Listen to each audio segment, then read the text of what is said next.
Are you ready for the iron age of independent creators? For the common man to step up and start redefining our cultural touchstones? To create the new series, the new franchise, the new fads and all that stuff that Hollywood has been disrespecting, disregarding, abusing, rebooting, and destroying. Are you ready for the Iron Age? For the time where tough times make strong men? The herald of the Iron Age seems to be. I am talking about the guy who dubbed it thusly. As you may know, a fellow by the name of Razorfist, who has now put out 2 books, and I think he has a comic on the way. I'm starting with his first book, The Long Moonlight. Now, I need to couch this review with the statement that I'm told he takes heavy inspiration from a video game series I have not played. I have not played the Thief series. I understand it's a good series. It sounds like a good game. The mechanics seem fun, and there's nothing wrong with that. However, do not just directly adapt a video game to a story. Okay? If that doesn't clue you into the tone and my opinion of this book, let me state this clearly. This was not a good book. In fact, I would rate this as an aspiring author's first garbage. This is completely immature in his development. He has not, you can tell he clearly has not studied story structure. He has not thought about story structure. He has not practiced it. He doesn't understand what you have to do to transfer like the intent of ideas into the page so that the reader agrees with those ideas. I'm speaking primarily of the relationship shown between Xerxes and Ceres, the main character and the female lead, that just magically fall in love. All right. Why should you read the book is because it's a fantasy story about a thief who gets admired with some criminal organizations and starts going on heist after heist with backstabbing and betrayal and corrupt guards until there's this big dramatic heist that goes wrong, and then he goes full assassin and starts burning everything down to get his revenge. If you simplify it like that, it should be good. It just was not executed well at all. I've heard a lot of people talk about he has purple prose. I don't even want to call it purple prose. He has bad prose. I'm not the kind of guy that's going to complain about obscure and unnecessary vocabulary, because I do that myself quite a bit. However, there is wrong vocabulary. Late in the book, there's someone, Ceres is shocked and her eyes pale. What do you mean her eyes pale? Your face pales. Unless you are extremely hungover and suddenly rejuvenate and your eyes are no longer bloodshot, your eyes are not going to pale. Unless you are injured or tired or sleepy or something, but unless you have some reason to be slumping and fatigued and so on, you're not going to heave yourself through a door. I can't tell you the amount of times that shadows had expressions, and the ebon shadows drifted and deepened and darkened and just moved about and were characters unto themselves, but they're just shadows in the night. There's problems with literalism, where he says the Gilvain quarter was pitch. He meant pitch black. I think he thought it was clever to omit the unnecessary black from that sentence. But when you do that, pitch is no longer an adjective describing how dark, how black, how impenetrable to the eye that it is. If you just say the quarter was pitch, or the inside of his house was pitch, pitch is a noun. You are making a direct statement that the inside of his house was the caulking tar for a ship. You can't do that. I could not tell you the amount of times that Xerxes felt a grin move across his face, as though he has no control over his expression, no understanding of what his body is doing. I'm going to move on from that point because I do have some notes about the beginning, like the first page, the first chapter, the first part, and then I kind of stopped taking the notes because the problems were persistent, they were obvious, and the book just was not enjoyable, so I started trying to get through it faster rather than stopping to take notes. Now, the first thing I want to complain about realistically is that this is a fantasy setting with almost no fantasy elements. But there are fantasy elements that the plot requires sort of to exist. Because at one point, Xerades pulls out a magic booby trap in order to escape some hired thugs that have come to get him. Which is supposed to show that he has this like dramatic background of adventure and he's a clever planner. But realistically, like, that could have been done with a mundane trap. You didn't need that spell. It's kind of a cool spell where it's like a nerve gas that kills people that are afraid of it. Oh, well, it's kind of cool, but it doesn't come to anything. Maybe that's the kind of thing you want to set up for future books. Later in the series, they're pulling a bank heist, and in order to get the precious jewels, he has to overcome a protective hex that he literally just, like, runs through. Like, it's a kinetic repulsor hex that he just overpowers it and steals the gems, all the pearls. Again, really not necessary. There's some allusions to flying races, but they're not actually in the story. It is such a mundane setting that it's extremely disappointing. There's no wonder, there's no intrigue. There's nothing that sucked me in as a fantasy reader. Just nothing. The setting as described is barely described. It's just a big city like you would pull out of a randomly generated D&D world. And, ooh, there's two crime lords that are paying off the cops. Isn't that original?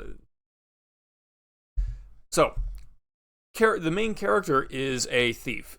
He, with a bit of honor to him, like a bit, enough to note where you go, okay, he's not the root of all evil or anything, but he's not afraid to kill people when he gets into a fight and all that. And okay, that's fine.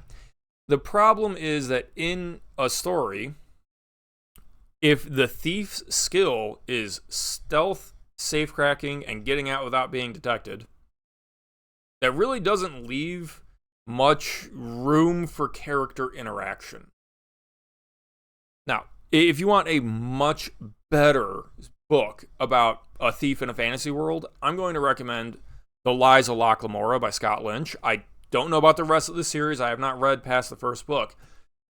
But The Lies of Locke Lamora is about a thief, but he's not a thief. He's not a safecracker, even though he can be a safecracker.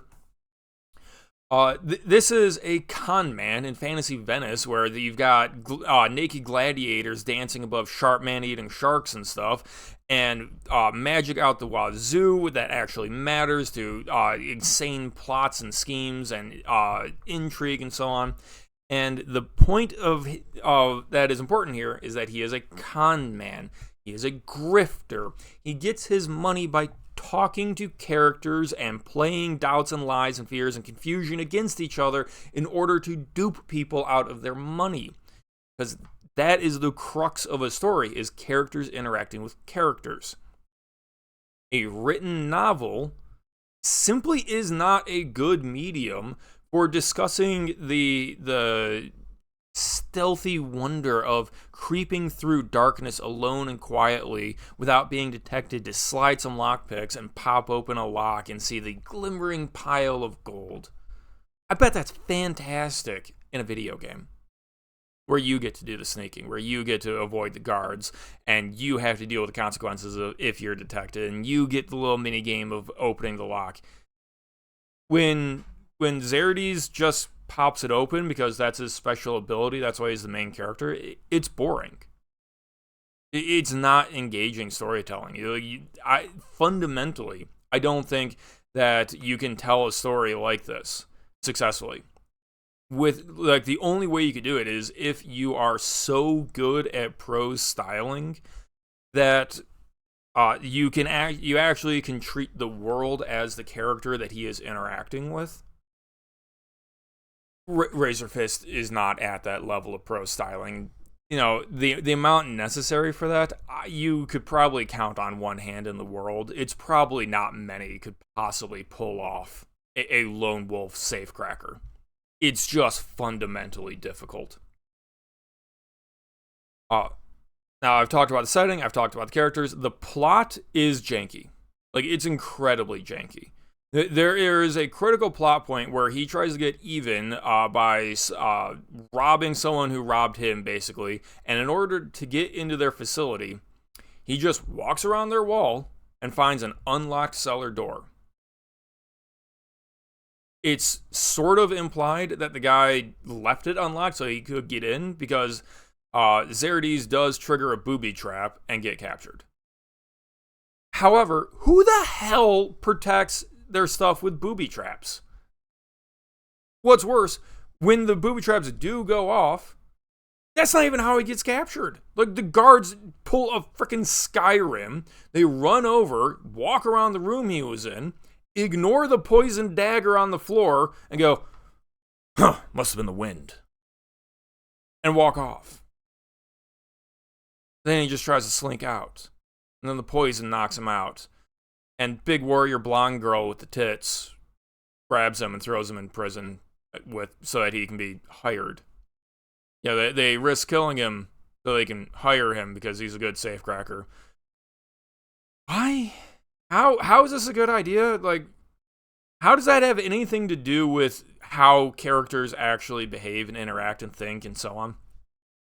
It genuinely feels transplanted out of a crude video game with no understanding that the mechanics of the game are there for fun, that are willful suspensions of disbelief because they are giving the consumer a unique form of interaction that just isn't present in a novel.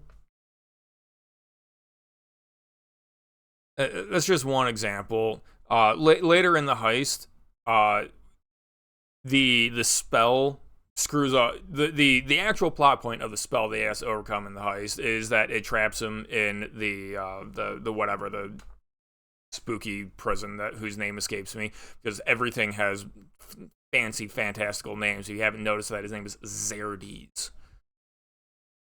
But they get stuck, and then just other armed guards force their way in. They kill all the policemen, and they steal everything manually. What was the point of the safecracker? Who knows? Clearly not necessary. The main character, if the main character had not been there, everything would have gone the same. Isn't that just great plotting? Not to mention that for a book that is something like 112 pages long, I swear the actual crux of the plot, like the heist, the do this one more job and you get out and you can retire and move on, but there's crimes issues coming on. That's at like page 50 out of 112. It's like the first half of the book is just stuff happening. And that's supposed to be where you come to like Xerades and you come to like Ceres, who is his love interest. But the chemistry just isn't there. And maybe other people read that and go, "Oh my god, I just love this trope of the strong warrior woman and the sneak thief working together, and enemies to lovers. I love it, but it's just not there for me." Your mileage may vary. What can I say?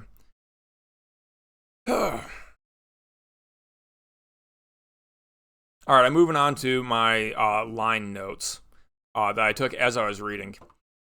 So I just want to lead with page 1 is 2 paragraphs, one of which is a footnote, telling me something I don't need to know. Like, every footnote is completely unnecessary. Like, I don't need to know about all these foreign lands with these fancy made-up conlang names. Not to mention that every chapter starts with a date. And chapter 1 of the book starts with a date. Trisday 23rd of Antillion, 1856. And I have to ask, 1,856 years after what? Is this supposed to correlate to Earth's technological development? There's no reason it would. We've changed dates a dozen times easily. Our 1856 is based on Christ. What is this 1856 based on? If he had just said, since the founding of the city, well, that's something to go on. Now, it gives age and grandeur and context. No, it's just a random date with a made-up calendar system. They should have been omitted. The passage of days seriously does not matter, especially when he starts jumping months without saying what month comes after which. With our calendar system, you at least have things like September, October, November, December, where they're actually just numbered months, and you know which month the order they're in because they're named by the order. Antillion is not sensible. It doesn't mean anything. All fantasy writers, please do not lead with a date on a made-up calendar system. That doesn't matter. It does not add verisimilitude. It adds confusion. Now, the main sentence of the actual text is as follows. Xerxes chanced a final glance from beneath his drawn hood to ensure his choice of vocation hadn't been elevated to a spectator sport. As I alluded to earlier, I don't think this is purple prose. At the time when I was taking these notes, I said maybe there will be purple prose later in this book, but this is worse than purple prose. It is over-explaining something simple. The actual information is Xerxes' check to see if he had been spotted. Such an elaborate phrasing could be forgiven if there was meter to it, but there is no poeticism, rhythm, or rhyme to this sentence. It doesn't scan. I thought there might be because chance the final glance is actually pretty good, but then it goes on and on with needlessly cumbersome vocabulary. This is not a good opening page. Eventually, I'm going to have to do a video on what I think an opening page needs to do. It needs to introduce character, genre, conflict. And not the main conflict, maybe not the main character, maybe not the main genre, but it has to give you something to continue for the first chapter. And all you get here is that he's a lockpick. You don't know why he is, who he is, what he's doing, what the risks are, nothing. And that's a fundamental problem when you have like 2.5 prose sentences on your first page. Just because you want this big, giant illustration. I think that's bad. My notes on chapter 1. The prose quality is reaching above his skill. It's worth noting, but it's also not something I want to hold against him because this is Razorfist's first book. It's very much something that can quickly improve if he reads more and gets challenged by a good editor or at least critique partners. Speaking of editors, he needs a copy editor because he, like many writers, doesn't understand how commas work. Somehow he also missed a period on page 4. Razorfist, if you're listening to this, the man pacing, period. The slats continue. You missed the period there. That's worth noting because when people hear that this went through an actual publisher, it assumes that they actually had a good editor. And if you find a typo like that on page 4, everyone's going to start going, was I lied to about the quality of this book? Razorfist doesn't really have the leeway that a random poor indie author has for typos. He has such a big audience that he knew going into this release he would break even on his money at least, that therefore he should be paying for good cover art, for good internal images, for good editors, for advanced reader copies, and so on. How did they miss a period on page 4? I didn't note any other real typos throughout the book, just horrible comma usage. Maybe I'll do another video on commas in the future because he uses commas as pauses, not as grammatical markers. Which books are not dialogue. Commas are actually necessary for noting how parts of sentences relate to each other. You have some leeway, you don't have this much leeway. Now, the actual plot, back to the chapter 1 notes, once deciphered, is serviceable. It hinges on his ability to execute character well, but the literal plot beats are fine, I'd even say good. However, there's like 10 characters introduced in 10 pages, 3.5 factions, and 3-ish perspective jumps without reblocking the scene. It's borderline indecipherable as is. When I say blocking the scene, I mean, he's in a bar robbing it of stuff, and there's multiple floors, multiple rooms, multiple groups of people, and he jumps like he's Frank Herbert from head to head to head with different people, different motivations, wanting different things, and friends and allies with different amounts of people in different locations without redefining who is who. He just has to figure it out. I genuinely did not know if Saris and Sai were friends. I couldn't figure it out until later in the story when it retroactively made sense. This is a great example of why new writers are typically told, stick to one point of view. It's hard to be coherent when you are head jumping like this. You're new to writing. Don't do it. Get a bunch of stories under your belt before you try that. Now, the last paragraph here I had is that character motivation is extremely weak, stories thrive on relationships, and there's barely a hint of that. Xerides is just some dude looking to make a buck who breaks into a mansion as retribution. While in there, the Skyrim booby trap, and whoops, there was poison on the knife. Now he's captured, and now he works for the guy who poisoned him, and he's just a bad employer who won't pay on time. Wow, I wonder how many people in Comicsgate can relate to that right now. So, character motivation is lacking. The setting is lacking. The plot is disjointed. And I haven't even gotten to the climax where the entire climax happens because a master thief safecracker who gets out with a huge payout doesn't leave the city. He doesn't get out from under the nose of these crime lords. He just sticks around drinking, gambling, and having sex with Saris.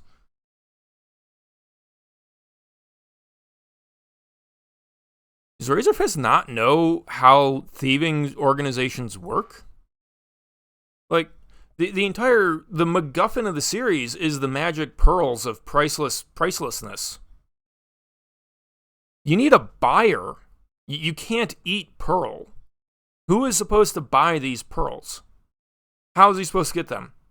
What does he think offense does? When you have pissed off multiple groups filled to the brim with assassins and cutthroats, why does he stay in the city? I swear I keep running into these stories where it's just like, oh my god, everyone wants to kill me. Better stick around and drink more. What?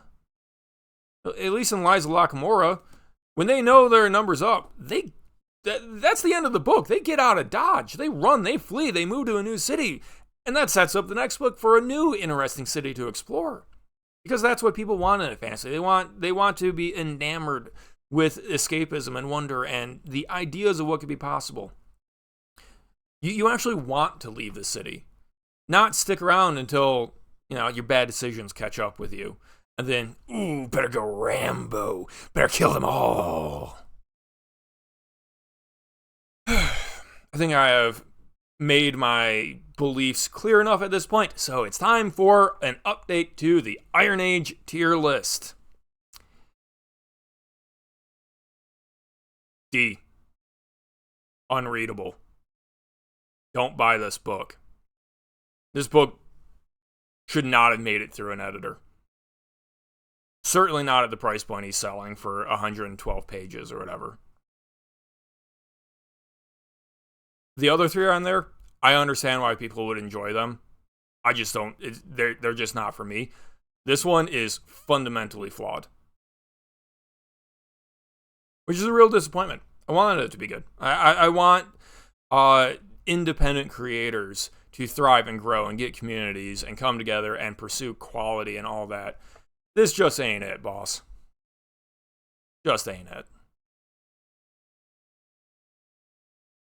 Now, I do need to beg now for subs and likes and comments. So, please, in the comments below, let me know your favorite story of a fantasy thief. Maybe I'll be buying some of those books for future reviews. And don't say the rest of the Scott Lynch series. I already know about that. Let me know below. Until then, hail the Iron Age. I still want to find that S tier story. Till then, cheers.